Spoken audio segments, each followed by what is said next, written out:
It was earlier today, Brooke. We now know, according to two U.S. defense officials in the Baltic Sea, an Air Force reconnaissance plane was flying in international airspace, according to these officials, when a Russian Su-27 came up alongside and did this barrel roll maneuver. And of course, what that means is the plane came up alongside the American plane, inverted at high speed, and flew around and came back to the other side.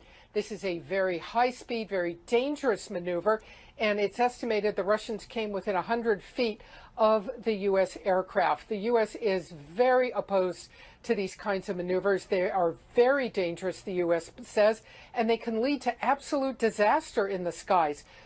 The question now, it's the second barrel roll this month, also a U.S. Navy warship closely intercepted by Russian aircraft who flew with just in a few feet of the Navy deck.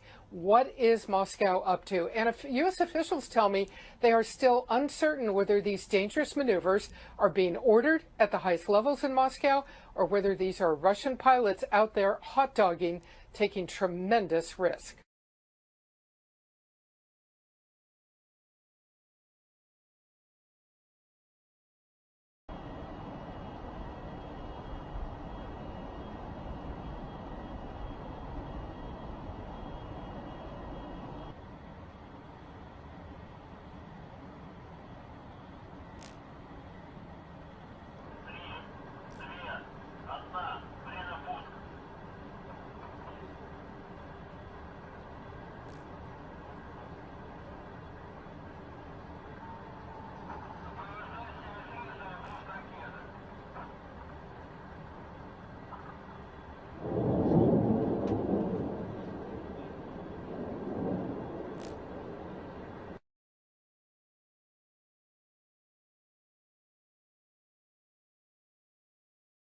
This is something we know that North Korea has been working on for a long time.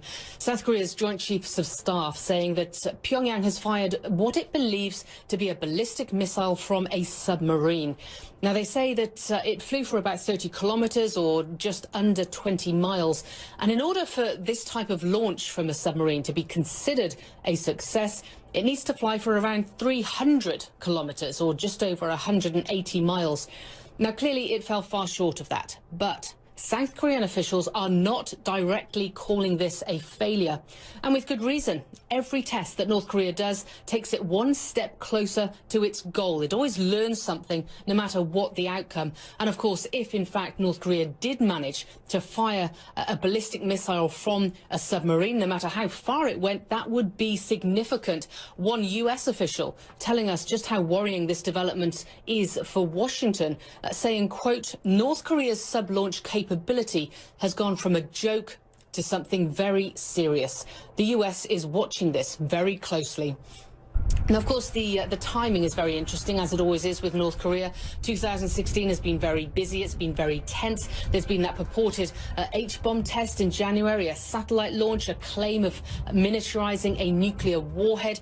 And of course, it just comes ahead of a very rare Congress, a Workers' Party Congress in early May, which hasn't been held since 1980 and will likely be used by leader Kim Jong-un to strengthen his power and his grip on power. And of course, South Korean officials believe that there could even be a fifth nuclear test ahead of that meeting. Paula Hancock's CNN Seoul.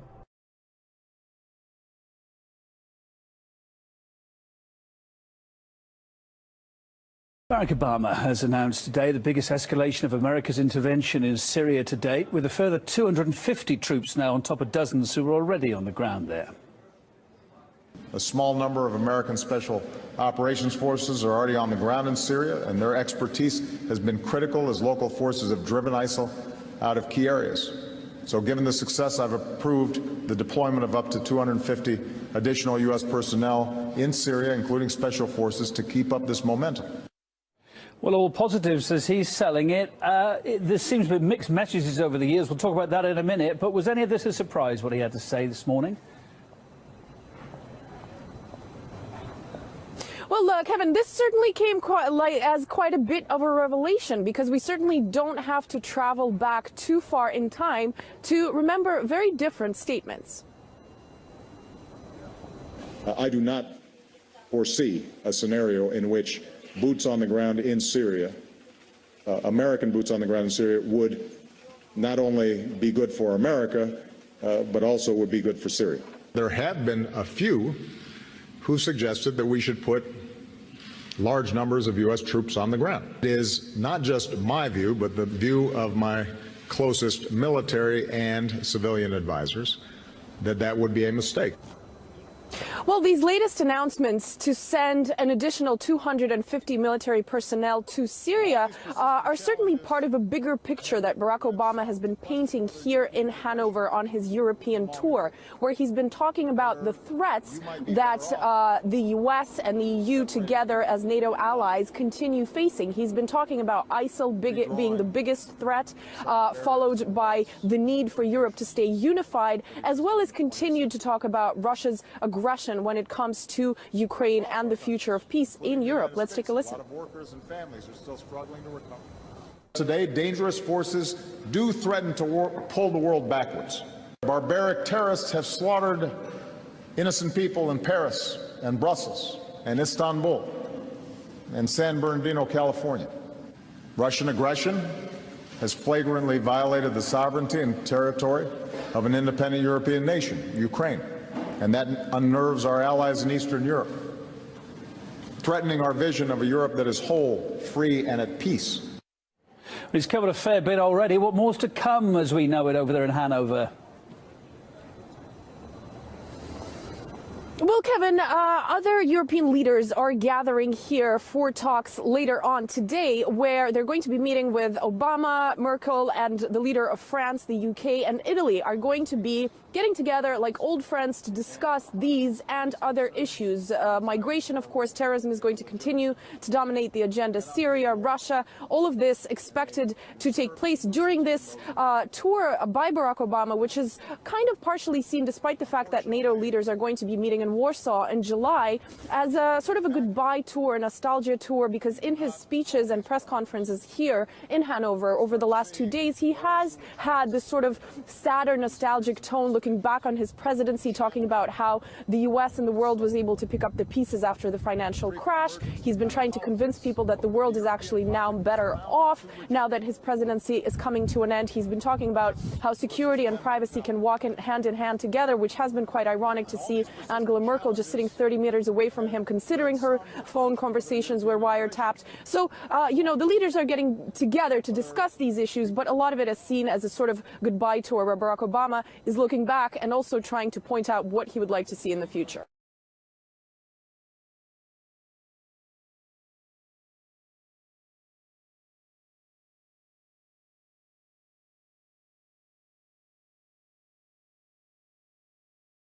Syria's ceasefire is in tatters. The latest, an airstrike on an opposition hospital in Aleppo. This one supported by Doctors Without Borders and the Red Cross. Dozens killed, including children and at least 3 doctors. One of them, the last pediatrician. So severe the attack, the Red Cross issued a statement saying the destruction of the hospital are putting millions at grave risk. The bodies, the grief, piling pressure on faltering peace talks in Geneva. In the last 48 hours, we have had an average of 1 Syrian killed every 25 minutes. 1 Syrian wounded every 13 minutes. 3 weeks of talks, 1,000 miles from the front lines, little progress. The two sides using the ceasefire to talk about political transition. But accusations, not compromises, traded. The threats that emanated from the opposition who were here in Geneva before they sulked and got upset and left, these declarations were translated on the ground into attacks. The opposition, for their part, pausing their participation, blaming the government for a renewed offensive, making talks meaningless. Within days of pulling back from the talks, opposition fighters last week on ceasefire, shown here in their own propaganda video, back to the battlefront. The UN envoy urging Russia and the United States to step in again, save the ceasefire, save the talks. We need that to be urgently revitalized. And only the Russian Federation and the US, as they did when they launched suddenly everything related to the cessation hostilities, needed to come back again and relaunch it. In the meantime, the killing is escalating. No date set for the next round of peace talks. The UN envoy planning a visit to Moscow next week. Urgency and peace, both in short supply.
It was earlier today, Brooke, we now know, according to two U.S. defense officials in the Baltic Sea, an Air Force reconnaissance plane was flying in international airspace, according to these officials, when an SU, a Russian Su-27, came up alongside and did this barrel, U.S. says, and they can lead to absolute disaster in the skies. The question now, it's the second barrel roll this month, also a U.S. Navy warship closely intercepted by Russian aircraft who flew with just in a few feet of the Navy deck. What is Moscow up to? And if U.S. officials tell me they are still uncertain whether these dangerous maneuvers are being ordered at the highest levels in Moscow or whether these are Russian pilots out there hot-dogging, taking tremendous risk.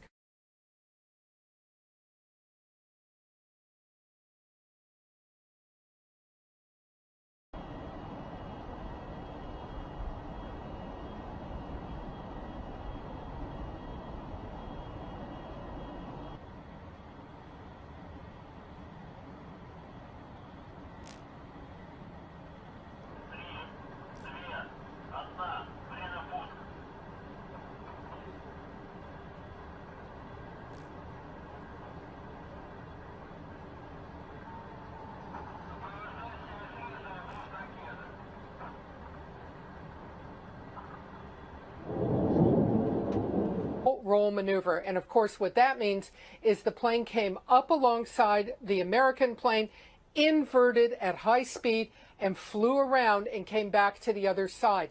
This is a very high speed, very dangerous maneuver.